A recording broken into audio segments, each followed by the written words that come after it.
بسم اللہ الرحمن الرحیم۔ السلام علیکم دوستو، دنیا بھر میں سب سے زیادہ تنخواہیں اور مراعات دینے کے حوالے سے ٹیکنالوجی کے شعبے کو خاص شہرت حاصل ہے۔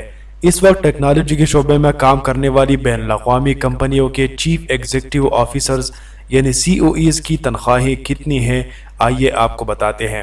بھارت سے تعلق رکھنے والی نکیش اروڑا ٹیکنالوجی کی دنیا میں سب سے زیادہ تنخواہ پانے والے چیف ایگزیکٹو آفیسر ہیں۔ نکیش پالو آلٹو نیٹ ورک کے نئے CEO بنے ہیں اور ان کی مجموعی سالانہ تنخواہ 12.8 کروڑ ڈالر یعنی تقریباً 1.5 ارب پاکستانی روپے ہوگی۔ نکیش کی اصل تنخواہ 6.7 کروڑ ڈالر ہوگی، جبکہ 6.1 کروڑ ڈالر بطور بونس ملیں گے۔ 2004 میں نکیش اروڑا نے اپنے کیریئر میں اس وقت لمبی چھلانگ لگائی تھی جب انہیں گوگل میں نوکری ملی۔ نکیش اروڑا سے 2007 تک گوگل کی یورپ آپریشن کے سربراہ رہے۔ 2011 میں نکیش اروڑا کو گوگل کے چیف بزنس آفیسر بنائے گئے اور اس کے ساتھ ہی وہ اس کیٹیگری میں شامل ہو گئے جنہیں گوگل سب سے زیادہ تنخواہ دیتا ہے۔ دنیا میں سب سے زیادہ تنخواہ لینے والے CEOs میں دوسرے نمبر پر ایپل کمپنی کی CEO ٹام ہے۔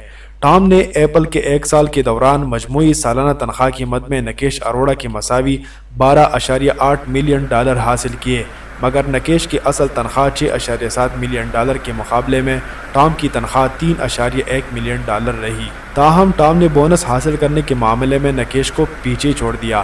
ایپل کے موبائل فونز کی فروخت میں زبردست اضافے کے باعث ٹام نے ممکنہ بنیادی بونس کے مقابلے میں 155% زائد بونس وصول کیا۔ ٹام کے بونس کی مالیت 9.3 ملین ڈالر رہی۔ ایپل کمپنی میں ٹاپ ایگزیکٹو کو کارکردگی کی بنا پر بونس دیا جاتا ہے۔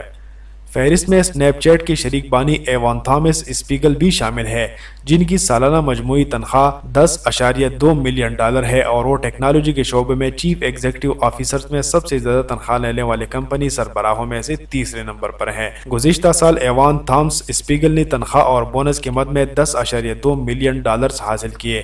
اس کے علاوہ اسنیپ چیٹ کے حصص گزشتہ سال پہلی بار اولین عوامی فروخت کے لیے پیش کیے گئے تھے۔ شیئرز کی اس فروخت سے بھی ایوان اسپیگل کو 636 ملین ڈالر آمدنی حاصل ہوئی۔